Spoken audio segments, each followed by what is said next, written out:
നരകത്തിലെ ന്യായാധിപന്മാർ ആത്മാക്കളെ വിധിക്കുന്ന മാനദണ്ഡം നല്ലതോ ചീത്തയോ അല്ല, മരണശേഷം ഒരാൾക്ക് എത്രമാത്രം സമ്പത്ത് നൽകാൻ കഴിയും എന്നതിലാണ്.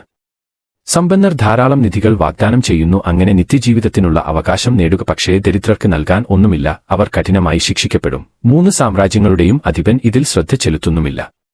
2 ആനകൾ ആണ് നിധികൾ കൊണ്ടുവരുന്നത്.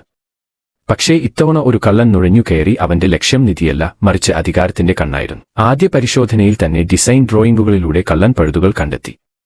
രത്നങ്ങൾ നിഴലുകൾ കൊണ്ട് മറഞ്ഞാൽ പ്രതിരോധ സംവിധാനം തൽക്ഷണം സജീവമാകും. അങ്ങനെ അവൻ തീബന്ധം തലയ്ക്ക് മുകളിൽ ഉയർത്തി ആദ്യത്തെ ഗേറ്റ് വിജയകരമായി കടന്നു. രണ്ടാമത്തെ ഗേറ്റിൽ എത്തിയപ്പോൾ മോതിരം ഒഴിവാക്കുക എന്നതാണ് പാസിംഗിനുള്ള വ്യവസ്ഥ എന്ന് അവൻ കരുതി.